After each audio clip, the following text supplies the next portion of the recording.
నేటి ఆత్మీయ మన్నా. అందరికీ వందనాలండి. అందరూ బాగున్నారండి. వాక్యం చూసుకుందామండి. మత్తయి సువార్త 21వ అధ్యాయము 22వ వచనము. మీరు ప్రార్థన చేయనప్పుడు వేటిని అడుగుదురో అవి దొరికినవని నమ్మిన ఎడల మీరు వాటినన్నిటినీ పొందుదురని వారితో చెప్పాను. ఎవరితో చెప్పారండి? శిష్యులతో చెప్పారు ప్రభు. ఏ విధంగా అంటే, మీరు వేటినైతే ప్రార్థన ద్వారా అడుగుతున్నారో అవన్నీ కూడా మీరు పొందుకుంటారు అని మీరు నమ్మినప్పుడు మీరు వాటిని పొందుకోగలుగుతారు. అంటే నమ్ముట నీ వలనైతే నమ్మువానికి సమస్తము సాధ్యమేనని లేఖనం తెలియచేస్తుంది కదండి. కాబట్టి మొదటిగా మనం ప్రార్థించేటప్పుడు దేవుని యందు నమ్మకం కలిగిన వాళ్ళముగా ఉండాలి. అప్పుడు మన నమ్మకం చొప్పున మనకు జరుగుతుంది. నీ నమ్మిక చొప్పున నీకు జరుగును గాక అని ప్రభు సెలవిస్తున్నారు కదండి. కాబట్టి నమ్మాలి, అంటే విశ్వసించాలి.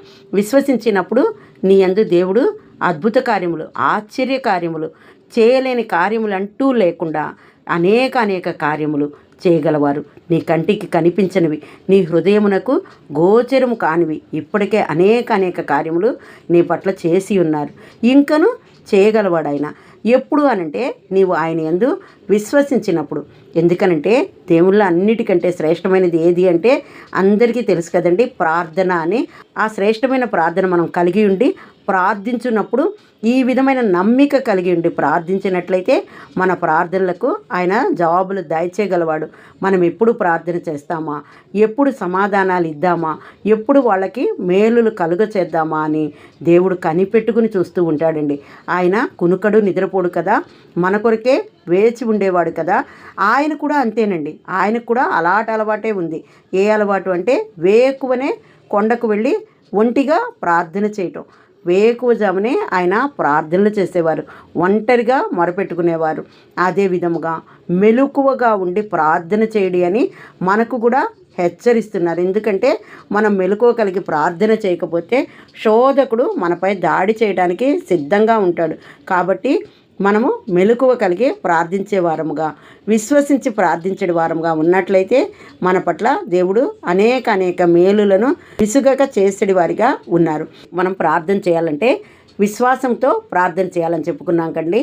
మరి అదేవిధంగా ప్రార్థన చేసేవారికి ఏ గుణము కలిగి ఉండాలంటే క్షమాగుణము, ఇతరులను క్షమించే గుణం ఉండాలి.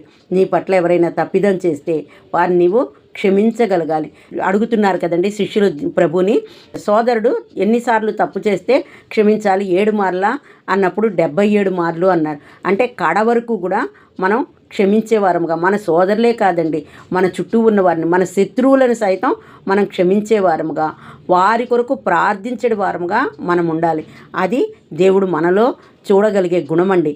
మన పట్ల ఆయనకు ఇష్టమైన గుణము. కాబట్టి మనం ప్రార్థించేటప్పుడు మనకంటూ ఏ ఒక్కరూ శత్రువులు ఉండకూడదు, ఎవరి మీద మనకి కోపం ఉండకూడదు, ద్వేషం ఉండకూడదు, ఈర్ష్య అసూయలు ఉండకూడదు. ప్రతి ఒక్కరి పట్ల క్షమాగుణము కలిగి ప్రార్థించినప్పుడు మన ప్రార్థనలను ఆయన ఆలకిస్తారండి. ఆయన మన పట్ల కార్యములు జరిగిస్తారండి. మరి అదేవిధంగా ఇంకను మనము ప్రార్థించేటప్పుడు ఏమి కలిగి ఉండాలంటే మన స్వభావము ఏ విధంగా ఉన్నది? మురికి గుడ్డ వలె ఉన్నదా, లేక దేవుని యందు పరిశుద్ధత కలిగినదిగా, పవిత్రత కలిగినదిగా ఉన్నదా అనేది దేవుడు తప్పక చూస్తారండి. మనం మురికి గుడ్డ వంటి వారం అయినప్పటికీ కూడా దేవుడు మనల్ని ఎందుకు ఏర్పరచుకున్నారు, ఎందుకు పిలుచుకున్నారు అనంటే మనం వాటన్నిటిని దేవుని యందు ఒప్పుకొని విడిచిపెట్టి పవిత్రత కలిగి పరిశుద్ధత కలిగి నిలిచి ఉండి ప్రార్థించాలి అనేది దేవుడు మన పట్ల కలిగి ఉన్న ప్రణాళిక. కాబట్టి పాత రోత స్వభావాన్ని విడిచిపెట్టి నూతన స్వభావము కలిగి ఆయనలో కొనసాగినట్లయితే, ఆయన యందు నిలకడ కలిగి ప్రార్థించినట్లయితే మన ప్రార్థనలకు ఆయన జవాబులు వెనువెంటనే ఇచ్చేవారిగా ఉంటారండి. మన హృదయంలో సమాధానం ఉంటే ఇతరులతో సమాధానంగా మాట్లాడతాము. కొంతమంది నోటిలో నుంచి మంచి మాటలు అస్సలు రావు. ఎప్పుడు చూసినా ఇతరులను గాయపరిచేవారిగా, బాధించేవారిగా, విసిగించేవారిగా మాట్లాడుతూ ఉంటారు. భార్యాభర్తలు ఒకరిని ఒకరు గాయపరుచుకునే విధంగా, పిల్లలు తమ తల్లిదండ్రులను బాధ పెట్టే విధంగా మాట్లాడుతూ ఉంటారు. కారణం, వారి హృదయంలో సమాధానము లేదు, వారి హృదయంలో క్షమాగుణము లేదు. అందును బట్టే వారు ఆ విధమైన ప్రవర్తన కలిగిన వారిగా ఉన్నారు. కానీ ప్రార్థనతో పాటుగా కలిగి ఉండవలసిన లక్షణాలు విశ్వాసము కలిగి ఉండాలి. ప్రార్థించినప్పుడు దేవుడు మన పట్ల కార్యములు చేస్తారు అనే నమ్మకం కలిగి ఉండాలి. మరి అదేవిధంగా శత్రువులను సహితం క్షమించగలిగే క్షమాగుణము కలిగి ఉండాలి. స్వభావములో ఏ లోపము లేకుండా పవిత్రత కలిగి పరిశుద్ధత కలిగిన వారముగా ఉండాలి. అంటే నూతన స్వభావము కలిగిన వారముగా మనం ఉండాలి. అప్పుడు దేవుడు మన ప్రార్థనలను ఆలకించడమే కాకుండా మన పట్ల కార్యములను జరిగించుటకు కూడా ఆయన వెనుదీయువాడు ఎంత మాత్రం కాదండి. కాబట్టి ఈ విధమైన గుణలక్షణములు కలిగి దేవుని యందు ప్రార్థన కలిగి ప్రార్థనలో కొనసాగుతూ మేలులను అనుభవించడి వారముగా ఉందుముగాక. ఆమెన్. హల్లెలూయా.